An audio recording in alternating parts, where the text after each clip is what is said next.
Muy buen día a todos, tutora, compañeros y demás personas que están viendo este video. Mi nombre es Juan Esteban Tapias Baena, yo soy estudiante de 10º semestre de Ingeniería de Telecomunicaciones en la UNAD y el propósito de la grabación de este video es poder desarrollar la sustentación del curso de microondas como parte de la fase final de este curso. Entonces vamos a comenzar, les voy a contar un poco lo que vamos a hacer en este video. Lo primero es que debemos entender que para poder simular un radioenlace, porque el proyecto de curso trataba sobre la simulación de un radioenlace entre dos puntos, una zona veredal y una zona urbana. Para poder realizar este radioenlace yo no solamente debo coger un simulador y colocar los valores y listo, hagamos la simulación. No, yo debo entender qué es lo que estoy haciendo y para eso debo revisar todo lo estudiado. Debo pasar desde lo que es una onda, características de la onda, hasta qué es una antena, las características de la antena, y luego cómo vamos a hacer el montaje, qué aspectos influyen, cuáles son las etapas de desarrollo de un radioenlace y los criterios de calidad de un enlace, y luego cómo realizar el montaje. Entonces para eso vamos a realizar una revisión del marco teórico de las unidades 1, 2 y 3 del curso, donde analizamos todo eso para posteriormente hablar un poco acerca de lo que va a ser la simulación. Entonces los objetivos del desarrollo de este video, de esta sustentación, es poder comprender el desarrollo de un radioenlace en su totalidad, y los objetivos específicos es comprender los conceptos que soportan el desarrollo del enlace, como les indicaba ahorita, los cálculos que son fundamentales, los cálculos matemáticos, comprender los procesos para el desarrollo de un radioenlace, desde el momento en que yo lo estoy dibujando en un tablero y lo estoy analizando hasta el momento en que voy y lo monto allá en campo. Y por último, comprender los criterios de calidad, que son muy importantes para poder determinar si un radioenlace va a ser efectivo o no va a ser efectivo. Buenas noches, mi nombre es Héctor Raúl Rodríguez Lemus, estudiante de Ingeniería de Telecomunicaciones.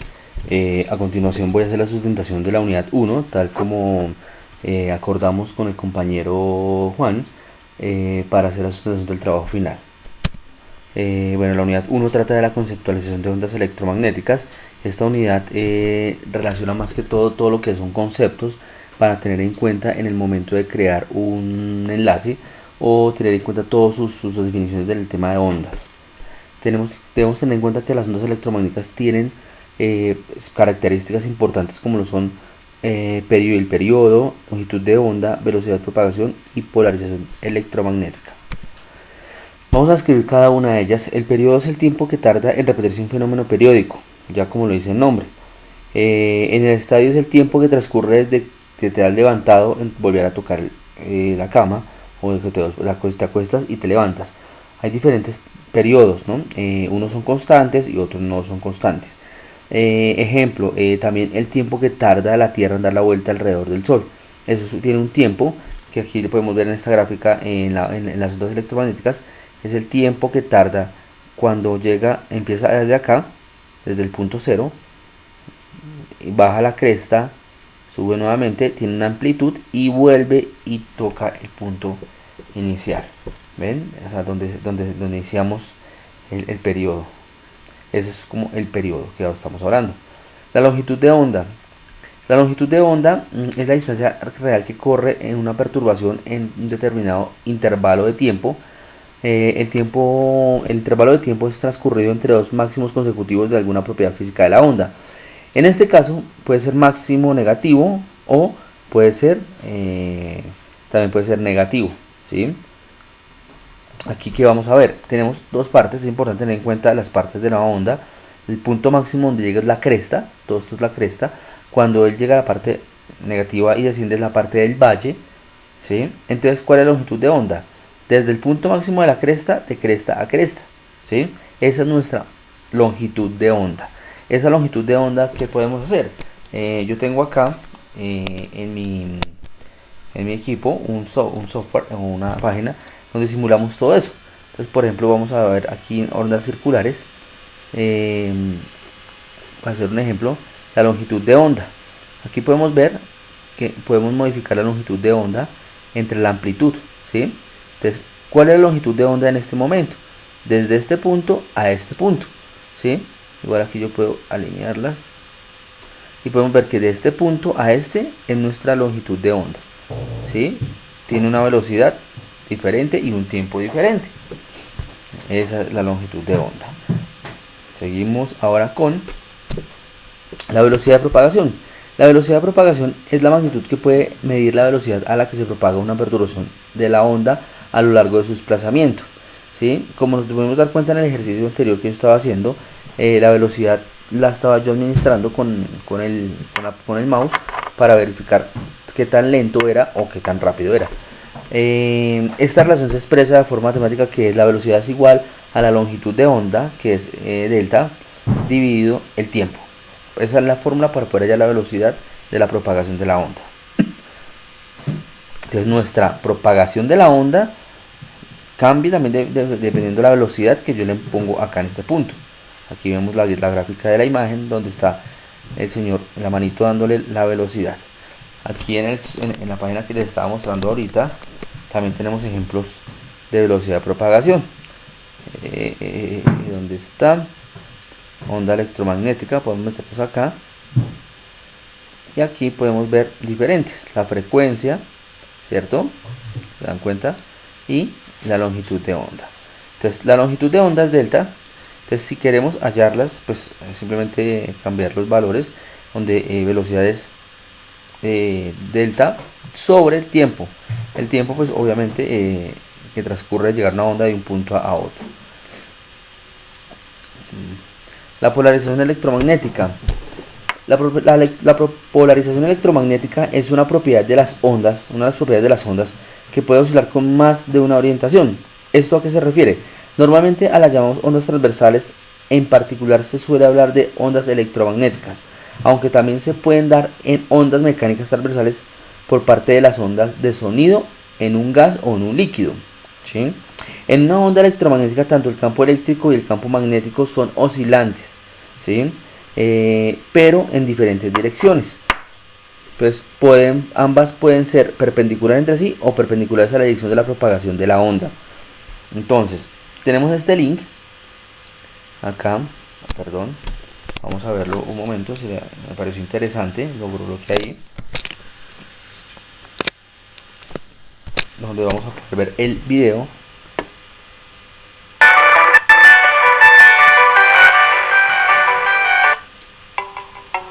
Aquí vamos a ver cómo es la polarización electromagnética de una onda.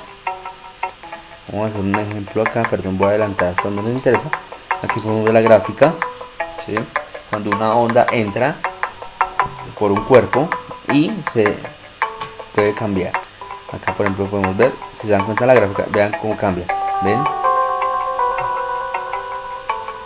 Ese es el ejemplo de la polarización electromagnética. Obviamente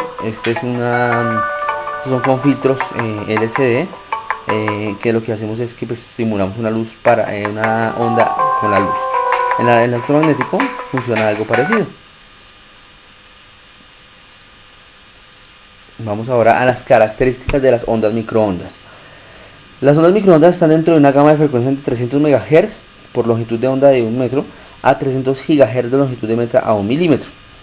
Frecuencias muy altas de 3 GHz a 100 GHz, longitud de onda muy pequeña, se utilizan entre antenas parabólicas, receptores y transmisores en línea visual a 100 metros. De altura se alcanzan unos 80 kilómetros sin repetidores, rebotan en los metales, también llamado radar.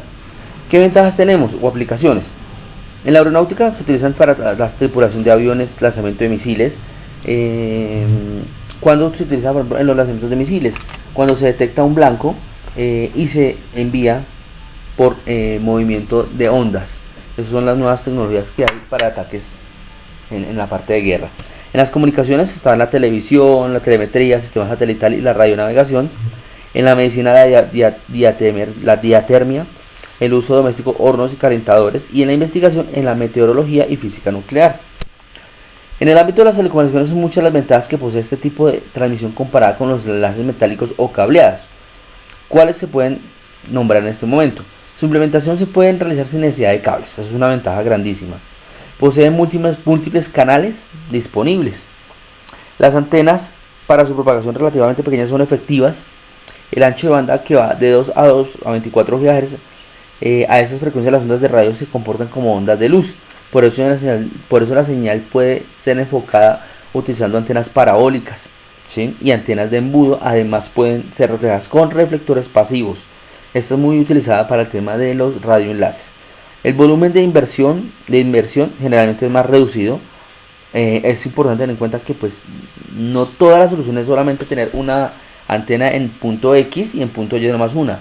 No, obviamente hay que tener en cuenta que lo que explica el compañero Juan en el video que él muestra, que hay que hacer unos cálculos, y obviamente con el radiomóvil podremos ver el punto máximo de donde podríamos colocar una antena para que haya comunicación, ya que pueden haber obstáculos entre el punto X y el punto Z. Su instalación es más rápida y sencilla. Sí, es mucho más rápido. Sencilla, pues depende del ambiente que vamos a instalarlo. El mantenimiento de su conservación generalmente es más económico y de actuación rápida. Eso sí, es mucho más económico que una red cableada. Aparte de eso, que en este ítem, en este punto donde el mantenimiento, aquí no tenemos problemas de que se rompió una fibra, un cable a ciertos metros, kilómetros, el cual hay que hacerle empalme o volver a cablear. No, acá no. Debido a su forma de propagación puede superarse las regularidades del terreno, y la regulación solo debe aplicarse al equipo, puesto que las características de medio de transmisión son esencialmente constantes en el ancho de banda de comunicación. También puede aumentarse la separación entre repetidores, incrementando la altura de las torres.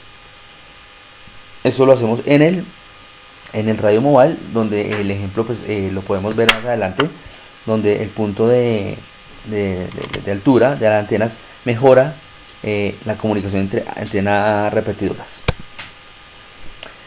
También se presentan inconvenientes o desventajas. Una de ellas es la línea de visión. La línea de visión se verá afectada si cualquier obstáculo, tales como edificios de nueva construcción, están en camino.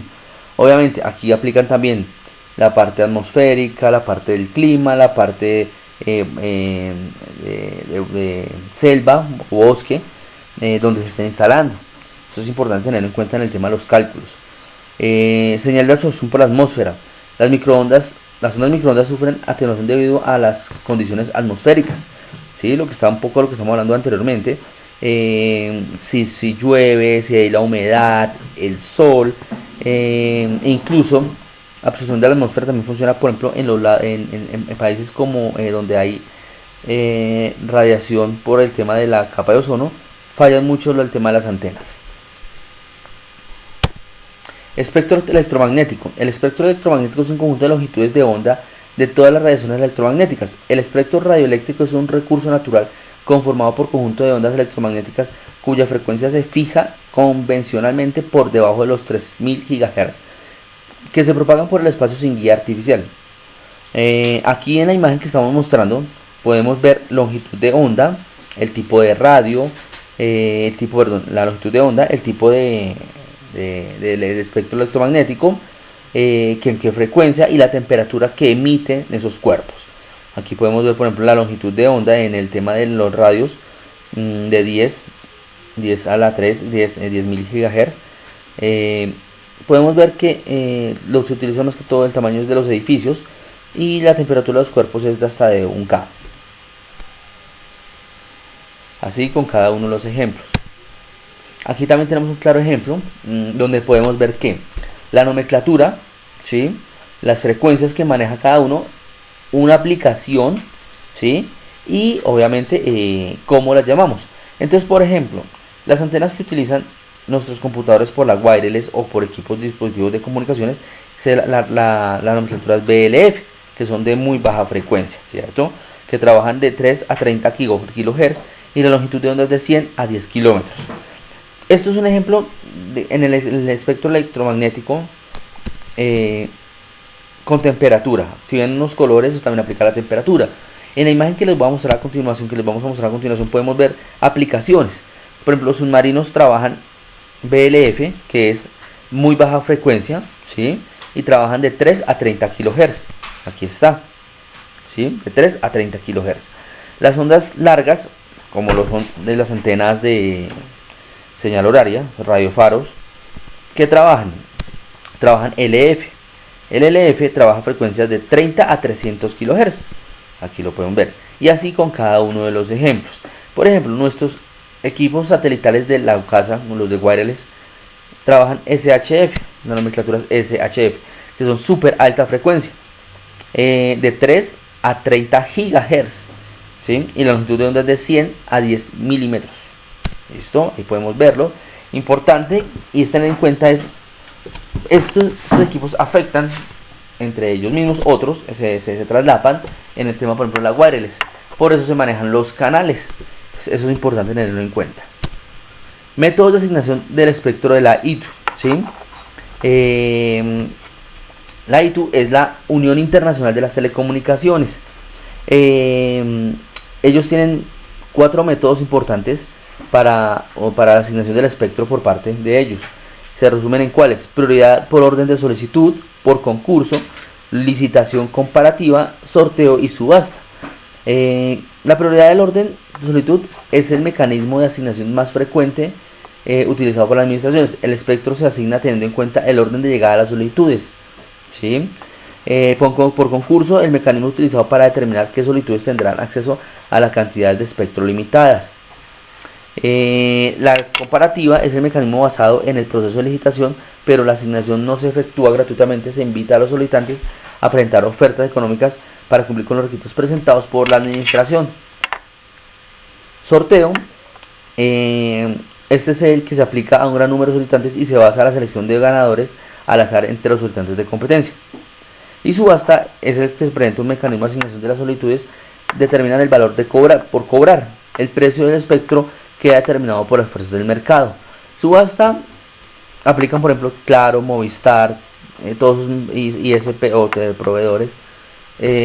Sorteo, por ejemplo, sorteo y licitación son más que todos los canales, por ejemplo, los canales de televisión, por ejemplo, que Canal Caracol, Canal RCN, el Canal 1, esos cuando entran al concurso son por sorteo o por licitación comparativa. Bueno, yo quería también tener importante, si se requiere, hay un documento que me pareció importante y está fresquito, es de septiembre de 2008, y es el análisis de las recomendaciones de espectro de la UIT en América Latina. Aquí podemos ver en este, es el análisis creado de las recomendaciones, donde podemos ver el resumen ejecutivo, introducción, sugerencias de la UIT para espectro móvil, panorama espectro para espectro de América Latina, futuro del espectro radioelectrónico en América Latina, retos de adjudicar espectros radioelectrónicos, conclusión, y los perfiles de mercados en América Latina. Ahí están todos los países, ¿sí? Es muy bueno el documento. Si se requiere, con gusto será adjuntado ahí también. Los escenarios. Hay escenarios para las aplicaciones de comunicaciones por microondas. Están los terrestres y los satelitales. Los terrestres son las aplicaciones de las microondas, es muy amplia. Entre las más comunes están los enlaces de los ISPs, que son de internet, telefonía, también entre locales, transmisión de televisión y voz, datos y telefonía básica. El servicio de internet vía microondas consiste en colocar una antena en el edificio o casa cliente que tenga línea visible con la antena receptora del ISP. El proceso de recepción se hace con un modem especial que interconectará la antena con el dispositivo final. Aquí podemos ver la imagen, el punto A, el punto de inicial, que es el CPE, y la cabeza final. Aquí él distribuye a cada una de las casas, a cada una de otras antenas receptoras, y cada uno por debajo tiene sus equipos de borde. Con los satelitales podemos ver las estaciones terrestres remotas y maestras, donde el punto A, que es estación terrestre maestra, le envía una señal al satélite y este lo repliega a la estación terrestre remota. Este tipo de enlaces se aplica mucho en los campos. En un ejemplo de la televisión satelital, la cual consiste en enviar señales a satélites para que éste direccione al usuario final. Todo ello obviamente con dispositivos de parámetros reglamentarios. Bueno, esa fue la presentación de la unidad 1.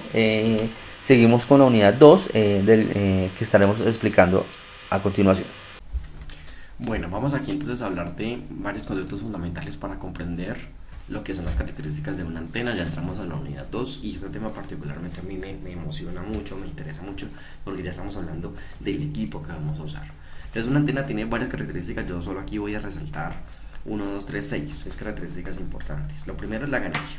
La ganancia de una antena se puede definir como el cociente entre el valor de energía irradiada de una antena en cierta dirección en comparación con otra antena que llamamos isotrópica o ideal, una antena que no tiene, digámoslo así, desperdicio o pérdidas. Entonces el cociente entre ambas es a lo que se llama ganancia. Obviamente debemos de tener que esto es una ganancia ideal y por lo tanto pues esa antena no existe en la realidad, pero la ganancia nos permite describir muchas cosas importantes que vamos a verlo más adelante en las simulaciones. ¿Qué es la directividad? La directividad es la capacidad que tiene una antena de enfocar su potencia, la potencia de radiación en una sola dirección. Vamos a ver antenas muy directivas como las Yagi, por ejemplo, en un momentico, que poseen mucho esta característica. ¿Qué es el ancho de banda? El ancho de banda es el rango de frecuencias en el cual opera una antena. Ya hablábamos de eso hace poco cuando hablamos del dividendo digital y del cuadro de distribución de frecuencias. El patrón de radiación es un gráfico que nos permite a nosotros ver cómo la señal se está irradiando o cómo se está distribuyendo en cierto lugar o en cierto sentido. Yo voy a ampliar aquí este gráfico para que lo veamos. Y de una vez cogemos el concepto de lóbulos que tiene que ver con la parte del patrón de radiación. Mire el patrón de radiación de esta antena que nos está mostrando que en esta dirección está irradiándose la señal. Y los lóbulos son como esos desperdicios de señal, porque a pesar de que la antena realmente quiere irradiar hacia acá, vamos a decirlo así, sin querer también irradia hacia estos lados, y a esos laditos es a lo cual se le llama lóbulos, ¿verdad? Que es como la potencia de señal que se pierde. Ya la polarización, habíamos hablado un poco sobre lo que es la polarización en ondas, pero en una antena la polarización es la dirección en la cual está el campo eléctrico de esa antena, y puede ser generalmente horizontal o vertical. Entonces estos son los conceptos más importantes. Aquí vemos aquí vemos otro patrón de radiación ya de otra antena diferente. Entonces con esto comprendemos como lo más esencial de lo que es las características de una antena. Hacemos como un repaso rápido porque hay muchas más, podemos hablar de ancho de haz, eficiencia, etcétera, pero realmente por el tiempo solamente tomamos estos 6 conceptos. Bueno, vamos ahora a hablar entonces de los repetidores de microondas. Esto es fundamental. Sucede que cuando realizamos un enlace, muchas veces el trayecto o la distancia no es posible cubrirla con dos antenas. O sea, no es posible porque hay obstáculos, porque es muy grande la distancia o por cualquier otro factor que pueda afectar. Ahí es cuando se usa el concepto de repetidores. ¿Qué es un repetidor? El repetidor es un dispositivo que me permite, vamos a decirlo así, continuar la señal. Por ejemplo, si yo coloco un repetidor en la mitad de las dos antenas, la transmisora y la receptora, entonces él me va a tomar la señal de la transmisora y me la va a enviar a la receptora, y de esa forma el enlace puede garantizarse y continuar. Existen dos tipos de repetidores, activos y pasivos. Los activos se caracterizan por tener un dispositivo especial que se llama transceptor, que lo que hacen realmente es al mismo tiempo recepcionar la señal y transmitirla, mientras que los pasivos simplemente actúan como espejos que reciben la señal y ¡pum!, la pasan hacia el otro lado. Entonces este es un concepto importante que debemos de entender, porque en el mismo proyecto vamos a hablar también sobre los repetidores, porque debemos usar repetidores. Aquí tenemos un gráfico que nos permite mostrar más o menos cómo es el trabajo de un repetidor. Esta es una explicación pues muy escueta, muy por encima, porque realmente hay muchas cosas más, pero por el tiempo pues no podemos detallarlas. Bueno, ahora hablamos un poco acerca de los tipos de antenas de microondas. Esto es fundamental porque pues es lo que nosotros vamos a usar en el proyecto, y por eso necesitamos comprender cuáles tipos hay y en ese sentido seleccionar la que queremos. Acá tenemos antenas tipo blindadas, que son antenas que funcionan en el rango de frecuencias de 1.5 a 40 GHz. Nosotros las solemos ver mucho en las torres de instalación de telefonía celular o en otro tipo de aplicaciones, pero es muy común verlas. Las tipo focal también de 1.5 a 8 GHz, las tipo rejillas que funcionan de 300 megas a 3.5 GHz, y tenemos esas tres que pues para mí son de las más importantes, que son la tipo Yagi, que es una antena muy direccional en radio móvil, como vamos a ver ahorita en el simulador, nos permite simular esta antena. Las dipolo, que es una antena también importante porque pues es la antena más sencilla de todas, es la más sencilla inclusive con esta es posible construir otras. Y la sectorial, que es la antena que nosotros vamos a usar, es el tipo de antena que vamos a usar. Ahorita vamos a ver el datasheet de la antena a usar y vamos a ver que es una antena tipo sectorial, o sector en inglés. ¿Qué significa eso? Significa que su patrón de radiación se emite en ángulos tipo sector. Para ser más claros, podemos hablar de 90, 120, 60 grados. Es un tipo de distribución diferente que permite dar mayor cobertura. Se usa sobre todo cuando tenemos enlaces de punto a multipunto. Y eso es importante, pero en el radio móvil no nos permite en sí simular esta herramienta. Ya vamos a ver cómo se trae ese problema, pero la antena que elegimos sí tiene esta orientación hacia un tipo sectorial.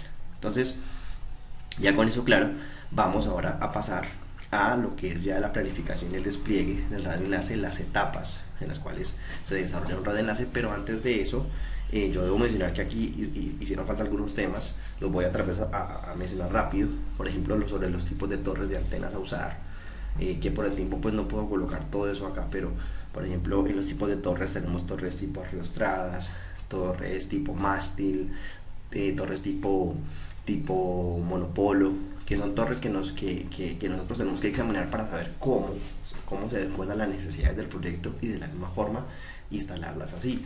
Realmente la más fácil que nosotros pudimos ver en el proyecto, o lo más conveniente, más que fácil y conveniente, son las torres tipo mástil, porque podemos jugar con su altura y de esa forma sortear los problemas de líneas de vista y otros elementos más que vamos a ver en la parte de perfiles de elevación. Entonces, bueno, esto es lo fundamental sobre la unidad 2. Cerramos aquí la unidad 2 para avanzar ahora sí a, como les mencionaba, la unidad 3 y en lo que es en sí ya la planificación y el despliegue de radioenlace, habiendo comprendido todos los conceptos fundamentales que sustentan esta tecnología.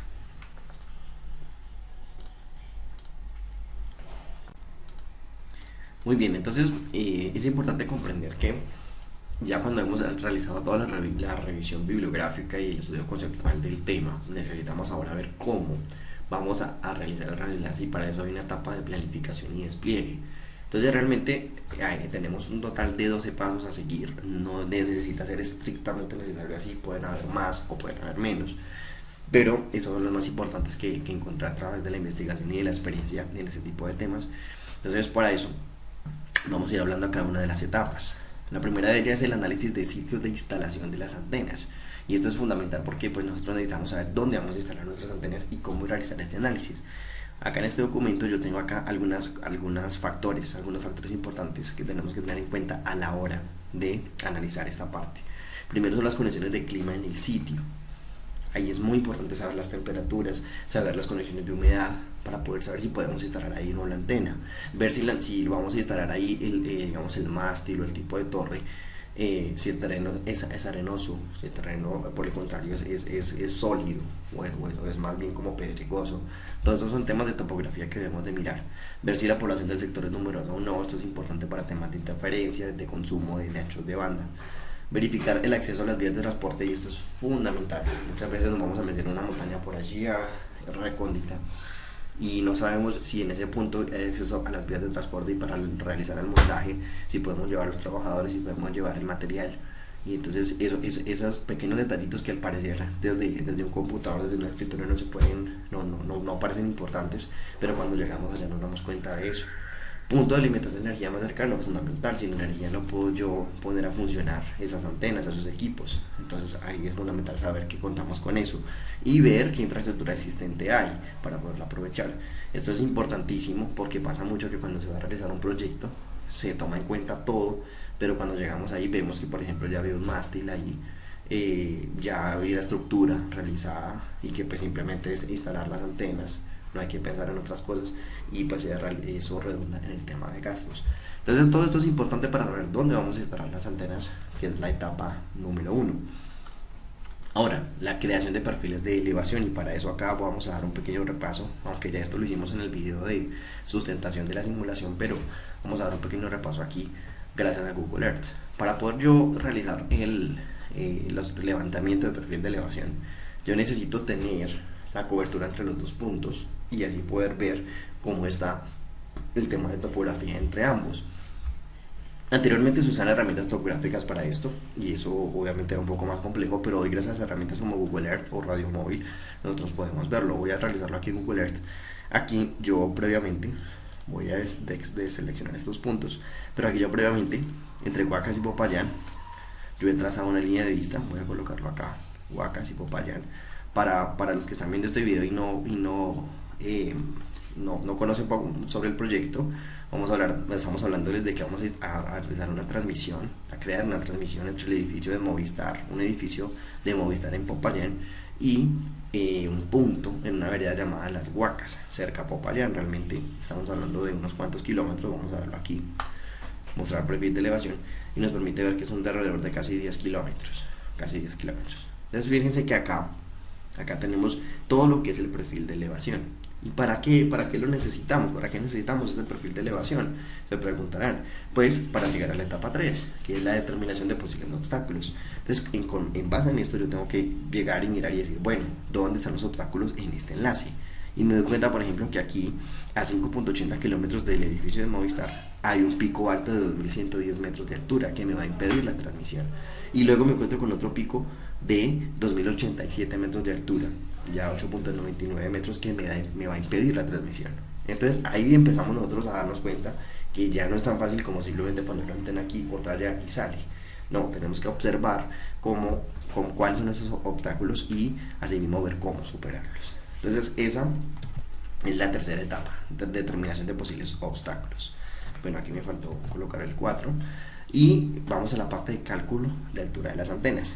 Este tema es un poco complejo. Yo voy a abrir aquí Radio Móvil. Hablamos aquí Radio Móvil para que ustedes puedan ver algo importante respecto a lo que es en sí el cálculo de altura de las antenas. Mientras que abre el Radio Móvil bueno, aquí lo tengo abierto. Voy a mostrarles acá en la simulación que la altura de las antenas juega un papel muy importante. Normalmente esto va a depender, la altura de las antenas va a depender de la línea de vista y de otros factores en terreno.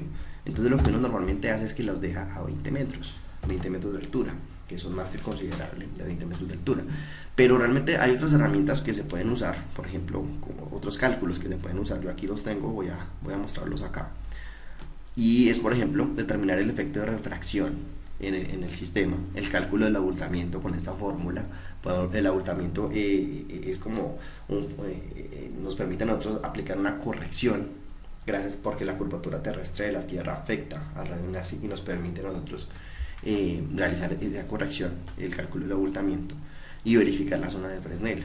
Pero como les digo, realmente en un enlace real lo que nosotros hacemos es simplemente verificar la línea de vista y en base a eso colocar las antenas, y si es necesario entonces ponemos un repetidor para no darnos mucho problema con eso, 1 o 2 repetidores como ustedes están viendo en esta simulación. Entonces esto es básicamente estas primeras etapas de este radioenlace.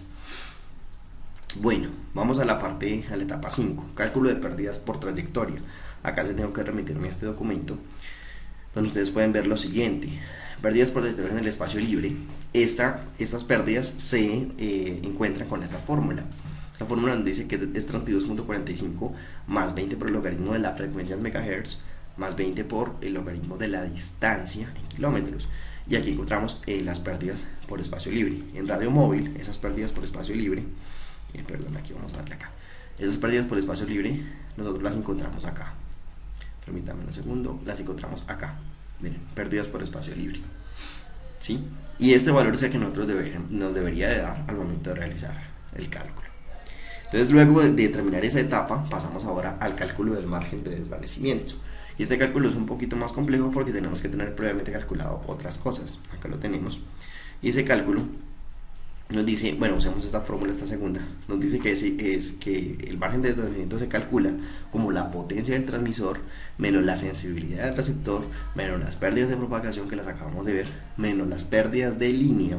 Y aquí no hablamos de eso, pero las pérdidas de línea son muy importantes porque la conexión entre la antena y el transmisor debe tener un cableado y ahí se pierde un poco la señal. Ahora en los enlaces comunes, en los enlaces, sobre todo los enlaces más modernos, esas pérdidas son muy mínimas porque pues lo que hacemos ahí realmente es que se usa por ejemplo cable de fibra óptica, entonces ya ahí las pérdidas se vuelven muy mínimas y se trata casi siempre como de menos 0.5 decibeles, pero eso se tiene que tener en cuenta, eso es muy importante.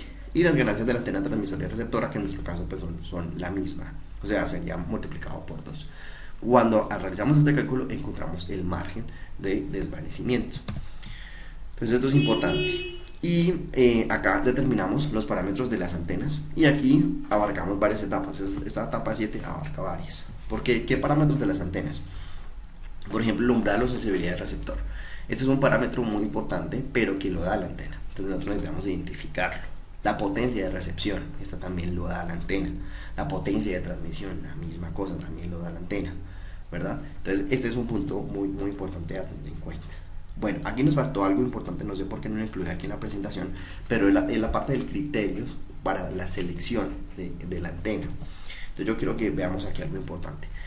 Primero tenemos que ver la frecuencia, la ganancia, el ancho de haz, patrón, polarización, la eficiencia. Todos esos son conceptos que acabamos de ver, pero que nosotros debemos enfocarlos. Saber si el proyecto realmente requiere de una potencia de transmisión como la que nos está dando la antena, nos está brindando. Si el proyecto requiere de un rango de frecuencias como el que se nos está brindando o no.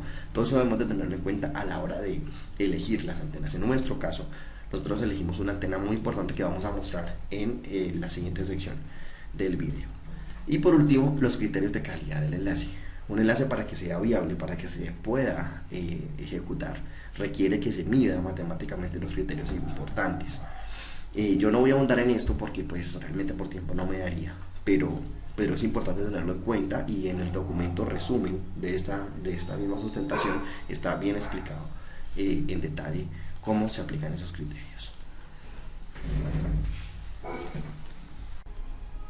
Bueno, para finalizar entonces ya esta sustentación, o ya ir finalizando mejor dicho, vamos a hablar un poco sobre la simulación del proyecto, porque ya vimos cómo se aplican las etapas de la planificación y despliegue del radioenlace, cómo se analizan los sitios de instalación de antenas, cómo se realizan los diferentes cálculos, cómo se mira el tema por ejemplo de calidad de un enlace, aunque pues no lo profundizamos, pero hablamos un poquito sobre eso, cómo se determinan los parámetros de las antenas, etcétera.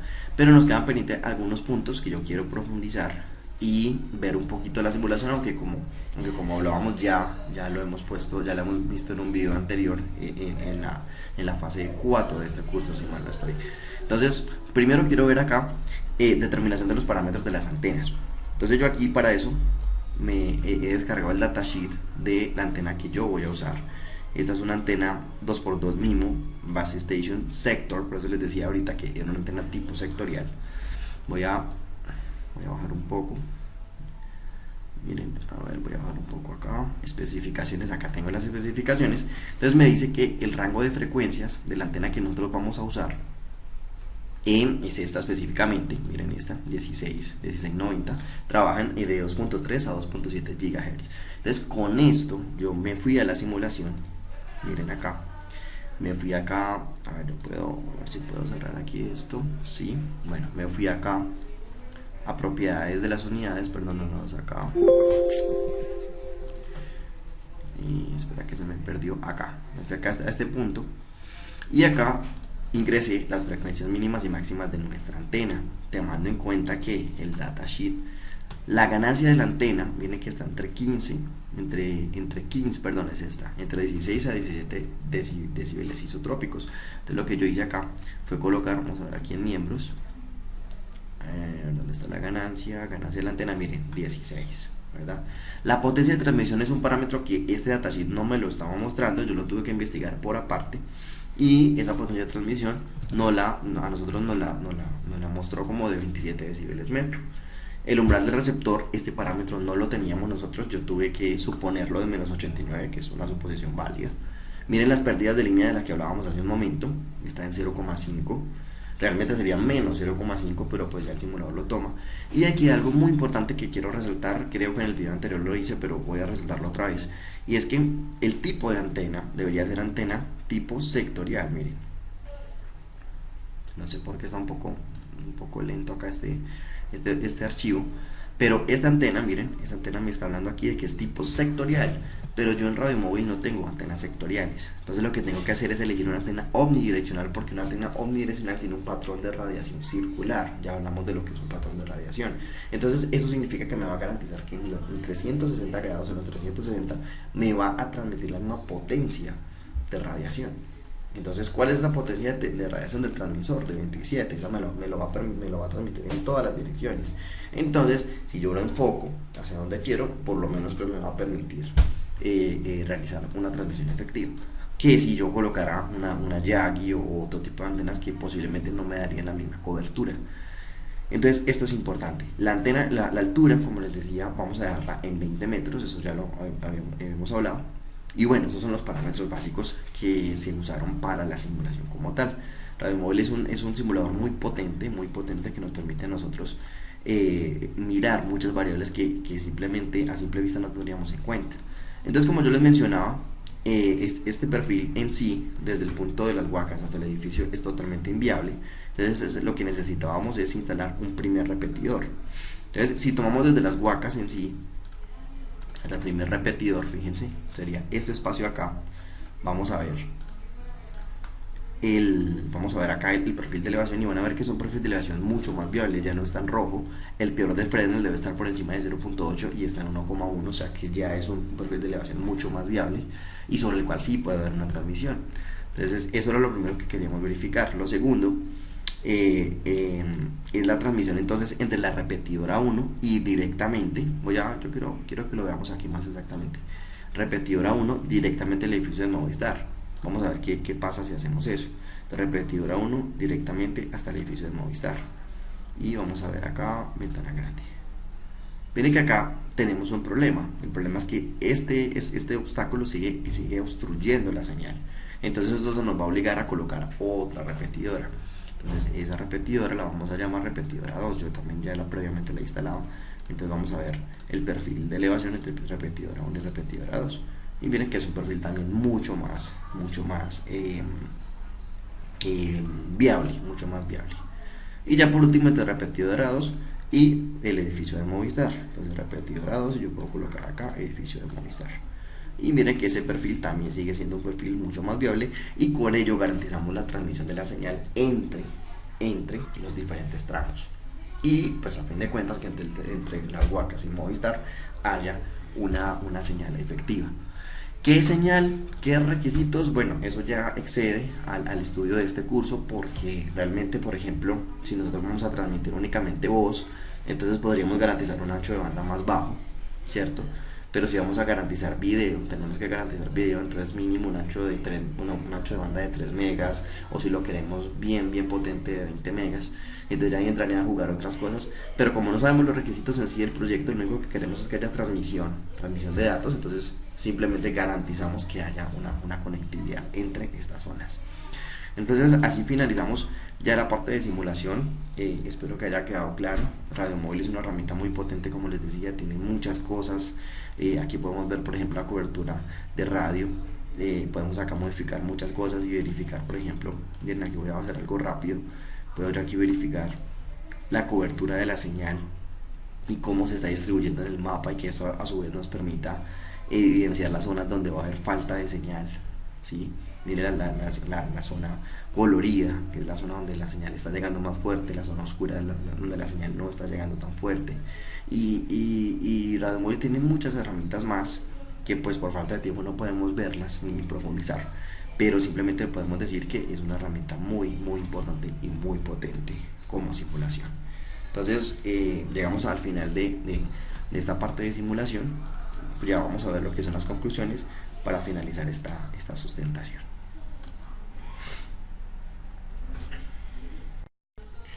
Bueno, para finalizar, ya hablemos sobre las conclusiones. Aquí hay muchas conclusiones sobre la fase 1, la fase 2 y la fase 3.